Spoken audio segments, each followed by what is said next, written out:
Hi friends, நம்மளுடைய லாஃப்ட்டில் இருக்கக்கூடிய சீராஜி வந்து நல்ல ப்ரீடிங் பேர் 4 பேர் லாட்டாக சேல்ஸ் இருக்குது அப்படின்னு சொல்லி நான் வந்து நம்மளுடைய இன்ஸ்டா பேஜில் போட்டிருந்தேன். அதை பார்த்துட்டு நண்பர் ஒருத்தர் கிருஷ்ணகிரிலேருந்து கால் பண்ணி எனக்கு வேணும் அப்படின்னு கேட்டார்.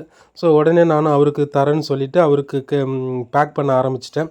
பேக் பண்ணுறதுக்கு முன்னாடி புறாங்கள் எல்லாம் என்ன பண்ணேன், பிடிச்சி டேப் போட்டேன். டேப் எதுக்கு போடுறோம் அப்படின்னா, நம்ம அனுப்பிச்சி விட்றோம், அவங்க எடுக்கிற இடத்துல வந்து அங்கே ஓப்பன் பண்ணும்போது ஒரு சில புறாக்கள் பறந்து போகிறதுக்கு வாய்ப்பு இருக்குது. அதனால நல்ல டேப்பு போட்டாச்சு. ஸோ இந்த புறாவில் பார்த்தீங்க அப்படின்னா ஒரே ஒரு பேர் முட்டை வச்சுருந்துருச்சு.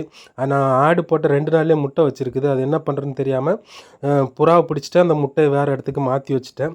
ஸோ இப்போ டேப்பெல்லாம் சுற்றினதுக்கப்புறம் அட்டைப்பெட்டி எடுத்து அதுக்குள்ளாடி நல்ல பேப்பர்லாம் கிழிச்சு போட்டு அதுக்கு மேலே உள்ள புறாங்களை வச்சுட்டேன். எதுக்கு பேப்பர் போடுறேன் அப்படின்னா, அதோட எச்சு ஈரமாகி அப்போ அட்டைப்பெட்டி நனைஞ்சிரும். அதனால அந்த பேப்பர் போடுறோம். அதுக்கு மேலே இந்த மாதிரி ஒரு கொம்பு சொருவி அதில் வந்து கயிறு கட்டி, ஸோ அந்த கயிறை வந்து அப்படியே எடுத்துகிட்டு போகிறதுக்காக லக்கேஜ் பேக் மாதிரி ரெடி பண்ணிவிட்டு வீட்டிலேருந்து கிளம்பி நம்ம ஆவடியிலேருந்து நேராக பூந்தமல்லிக்கு வந்துவிட்டோம்.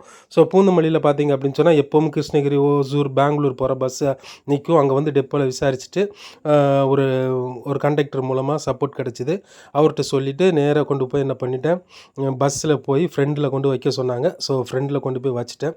நம்ம வந்து பஸ்ஸில் கொண்டு போய் ஃப்ரெண்டில் வச்சுட்டு ஒரு டிரைவருக்கு என்ன பண்ணோம் அப்படின்னு பார்த்தீங்கன்னா, ஒரு ஹாய் சொன்னோம். டிரைவர்கிட்டையும் கொஞ்சம் விவரத்தை சொன்னோம். அவர் சேஃபாக வச்சுக்கிற சொன்னார்.